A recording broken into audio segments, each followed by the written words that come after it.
Coming up, they are sent in to save us. Police, fire, and emergency response teams, but they need our help too. An inside look at the life of our public servants. The Whitney Reynolds Show is supported by the Autobarn Mazda of Evanston and Chicago. The Autobarn Mazda, where driving matters. A Safe Haven Foundation. Housing is healthcare. And Children's Learning Place. Excellence in early childhood education since 1998. Special thanks to Kevin Kelly at Jameson Sotheby's International Realty, Dr. Daft Terry and the team at Art of Modern Dentistry, Mazda, Cellular Intelligence, and Chicago Andrea Creative.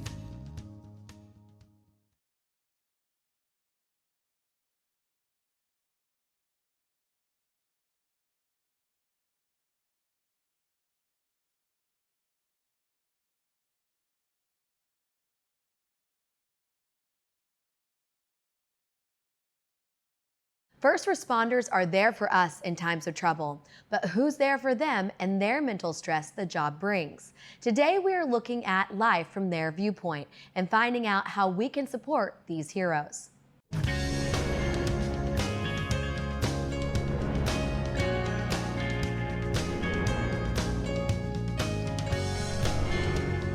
You're watching The Whitney Reynolds Show.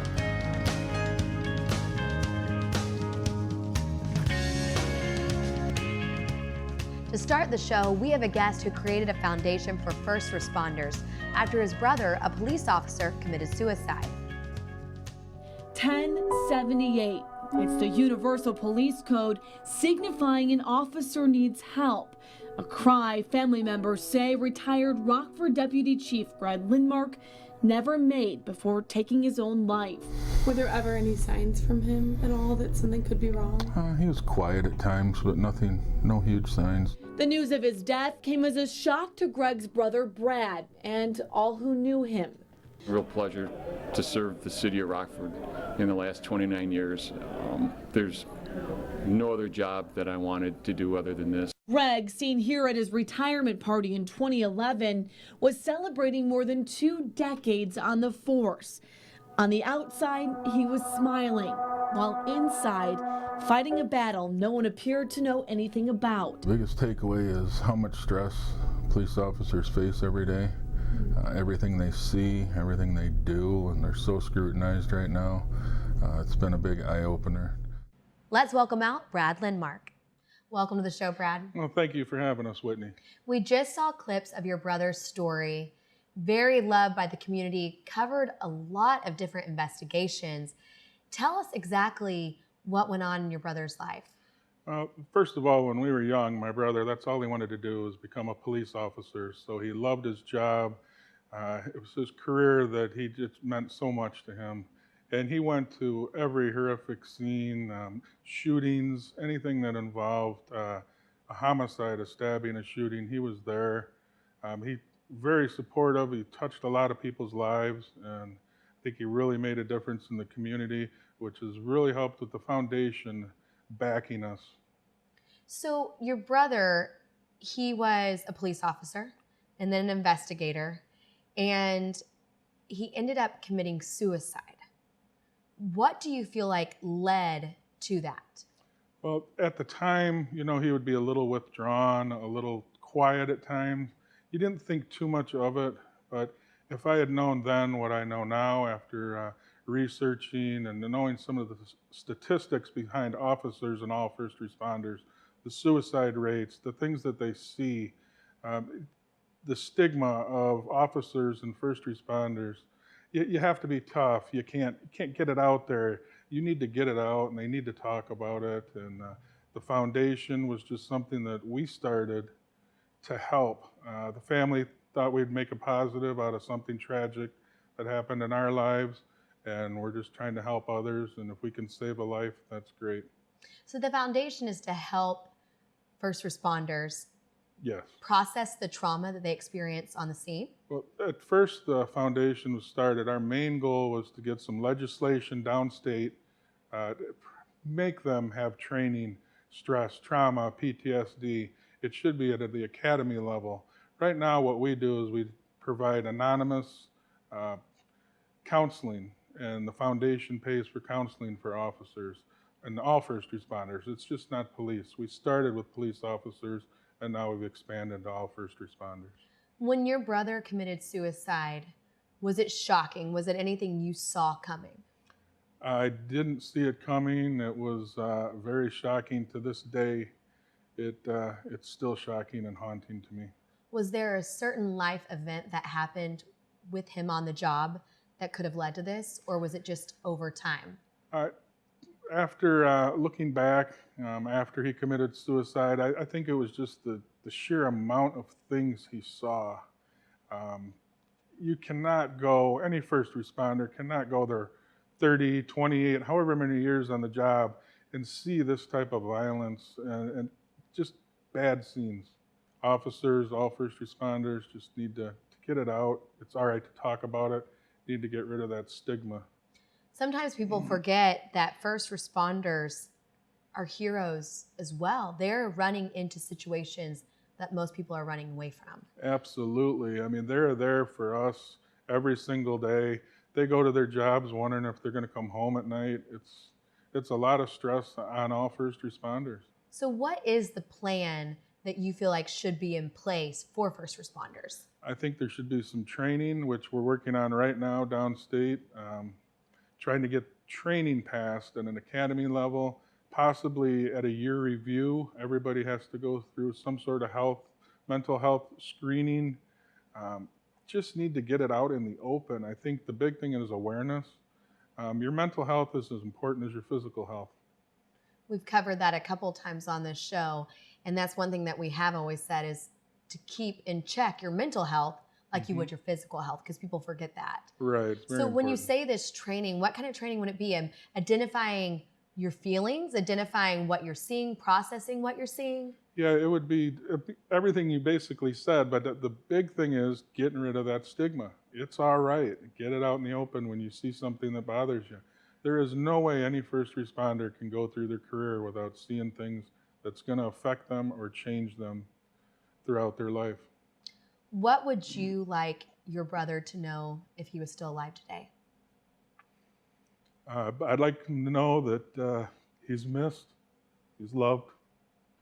We're trying to keep his legacy alive. Well, thank you so much for coming on. In the last few years, we've seen police make negative headlines. But what's happening to all the features where lives are saved? Let's welcome out Officer Brandon Pavelski and find out what it's like from his perspective in uniform. Thanks for joining us. Thank you for having me. So you are all suited up here today. You have the bulletproof vest, you have the gun, the badge, but what is it really like walking a day in your shoes? In my shoes, it's unrehearsed. You can't plan for it. Just hope for the best. What does hoping for the best really mean? Hoping for the best is just you're faced with, typically, you hope that everything goes well and that everybody's on their best, but that's not what we're getting called out for. We're getting called out when people are at their worst and bad things have happened, and it's things that people can't handle themselves or it's just bad. When you signed up for this job, did you realize that you'd be putting your life on the line daily?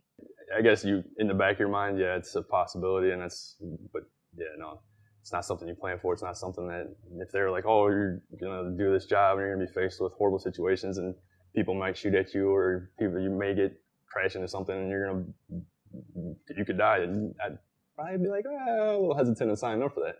But yes, and it's a lot of what the job entails, I guess.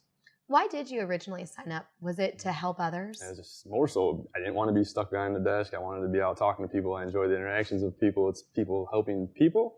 And I figured you get to do the job how you want to do the job and how you feel that, I guess I treat people like my family, I guess, and how I would want to be treated if it was reversed. If somebody was approaching me or dealing with me, I treat them the way I'd want to be treated or how I'd want somebody to treat my family at the time of need.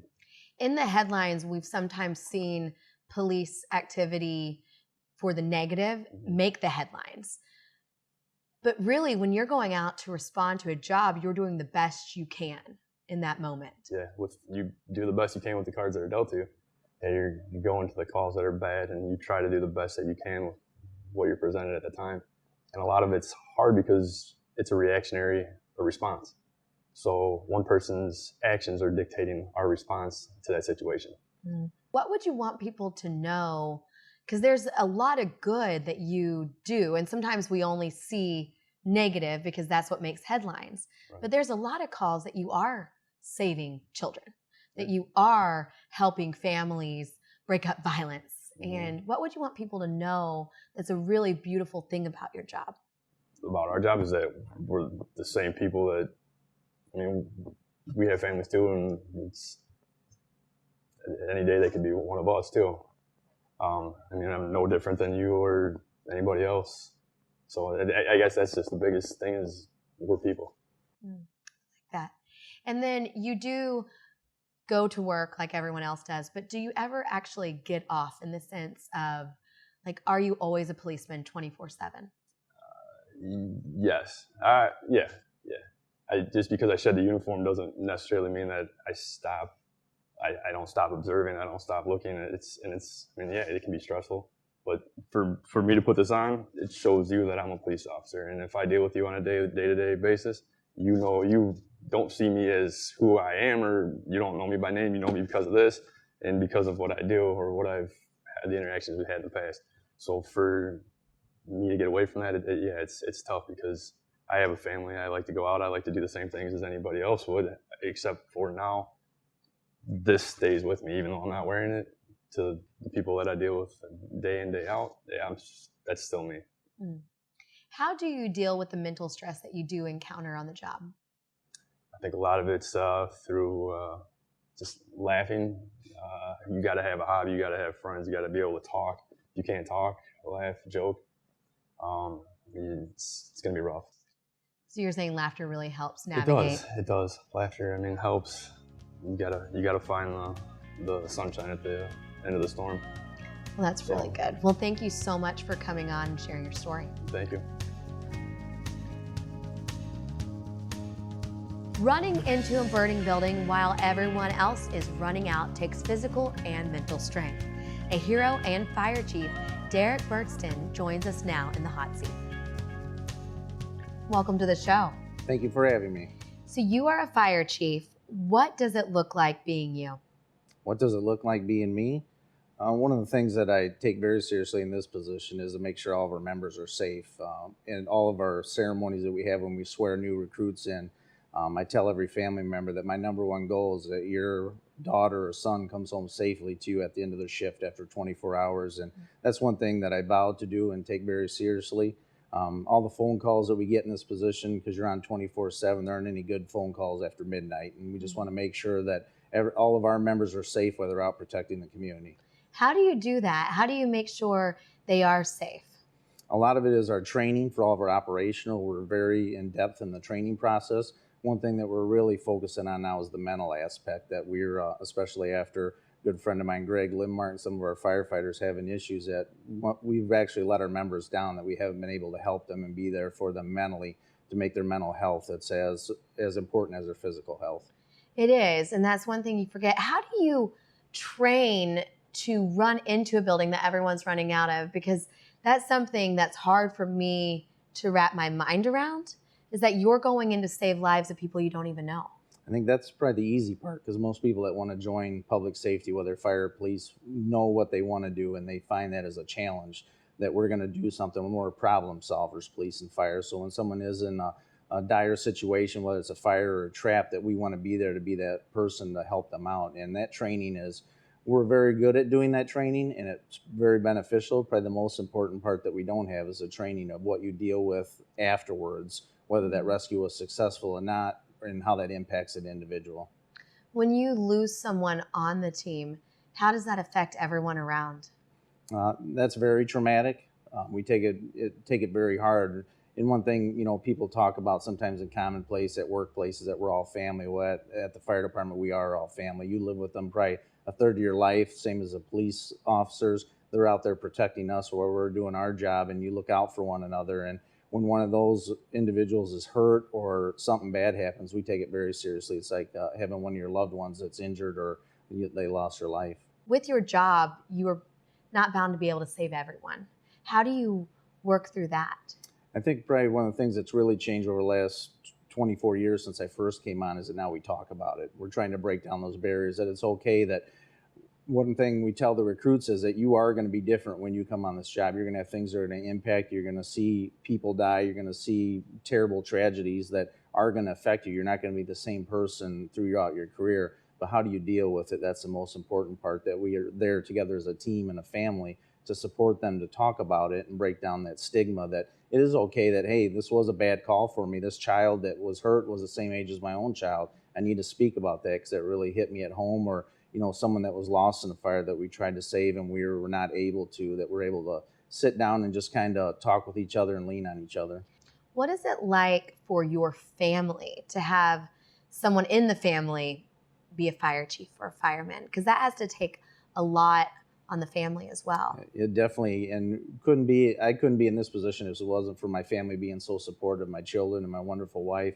You do bring that home. They're the first ones that see that you are having some struggles throughout the day. If it was a bad day or someone lost their life or you weren't able to be successful in that rescue or on an ambulance call, they are important and they're vital to the mental health of the fire officer or the police officer to help them out. And one thing that we're really targeting them is educating the family members of what resources that we have at the city, because they're the first ones that are going to know that something is not right, that they're, you know, being quiet or they're kind of getting angry a little faster than they normally, and what resources they can access to take care of the responder. And when you hear the fire alarm go off, what's one of the first thing that goes through your mind? First thing, you just want to hear where you're going. Then you start thinking about, you know, what are we going to see? What are we going to start encounter? You start kind of running through a mental preparedness on your way to that call. What resources do we need? How has this impacted the individual? And just start thinking about a lot of the responses to get there and how you're going to help.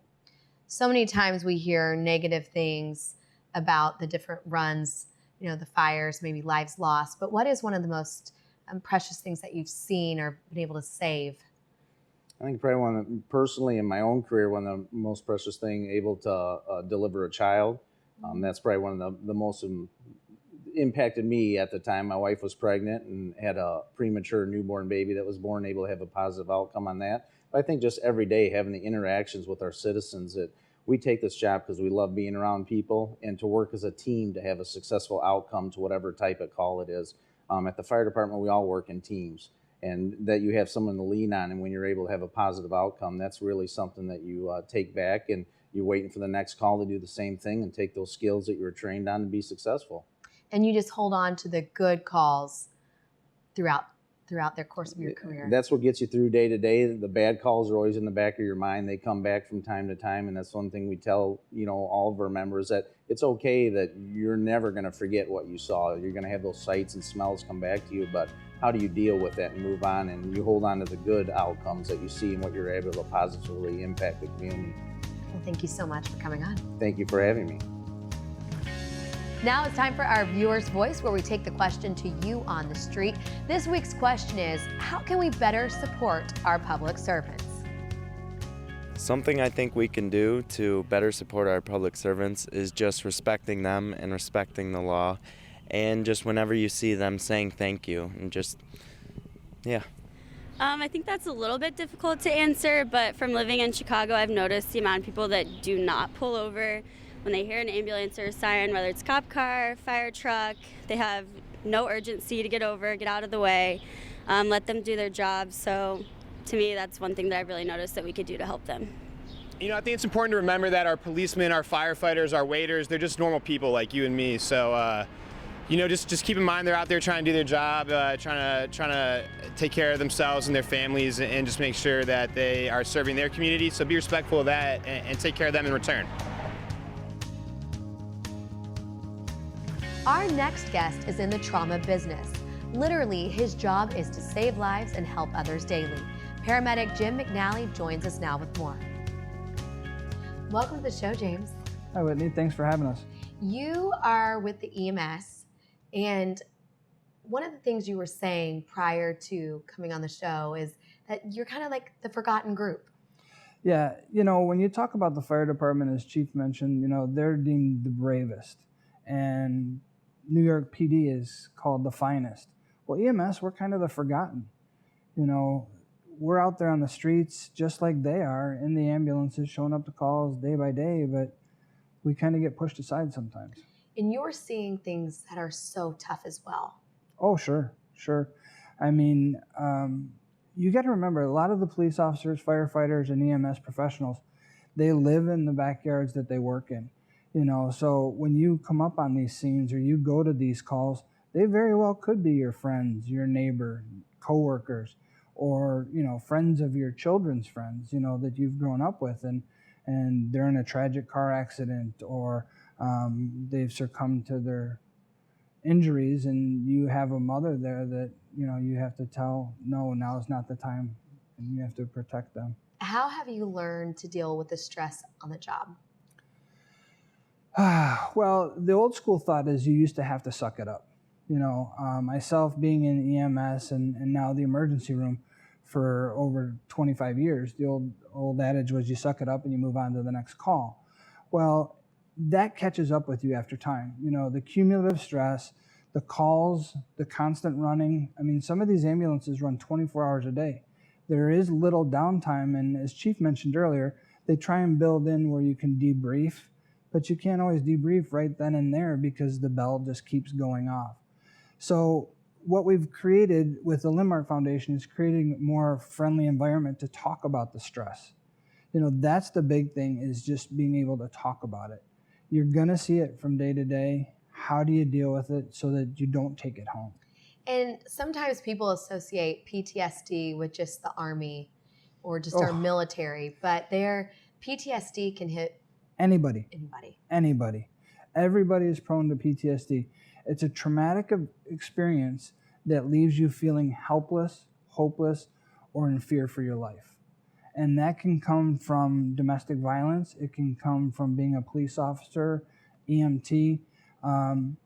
A lot of people that we forget about are 911 dispatchers.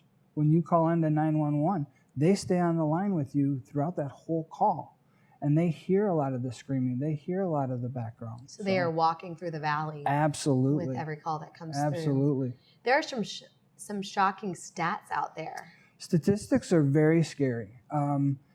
The Center for Disease Control and the National Violent Death Report that was published last July showed that there were 745 first responders that committed suicide last year. That's over 2 a day. And those were from suicide. Suicide. National Violent Death Reports that the CDC posts. Another article that was published is in the Journal of Emergency Medical Services. And what they did was they did a small sample survey of first responders. How stressed do you feel, and how is your resiliency for coping? In 8 days, they got 4,022 responses back. Of those 4,000 responses, 37% have had suicidal thoughts and ideations. Think about that. That's 1,300 people almost in just a small sample of 4,000. That is shocking. Very shocking. So that's why we want to bring it to the forefront. These are the heroes. Who helps the heroes? Mm-hmm. At the end of the day, we're all human. And at the end of the day, it has to be okay to not be okay. So we have to provide the resources. We have to provide the training. What to look for. What are you going to experience? Where to go if you start feeling stressed or you start having those feelings yourself? What can people outside of the uniform, normal civilians, what can we do to help our first responders? Well, it's participating in the awareness, especially when we talk about the families and we talk about the coworkers, because a lot of times with these 24-hour shifts, we're with our partners more than we're with our families at home. And as Chief mentioned too, when you start having these feelings, sometimes your partner can recognize it.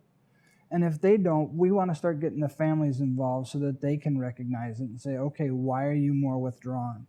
Why are you more irritable? How come you're drinking more? There's outlets that they take at home that are not very healthy. So we want to create that healthy environment. And I like what you said. It's okay not to be okay. And Absolutely. Be open about it. And you just have to talk about it. It's like Chief said earlier, it's reducing those stigmas. It's taking that away to say, you know what? Yeah, that was a bad call. 20 plus years ago, nobody knew who Susan G. Komen was. Nobody knew about the pink ribbon or breast cancer. but somebody started talking about it and somebody made it okay. And then it just snowballed, and it was little things along the way that made it, And mental health is something that needs to be talked about. Well, absolutely. Well, thank you so much for coming on today. Thank you very much for having us. It's been an honor. Sometimes we forget that even the strongest people need our help and encouragement too. These amazing public servants that sat in our studio today deserve to have their heroic stories heard, and also a helping hand stretched out their way from time to time. For more information on today's show, visit WhitneyReynolds.com.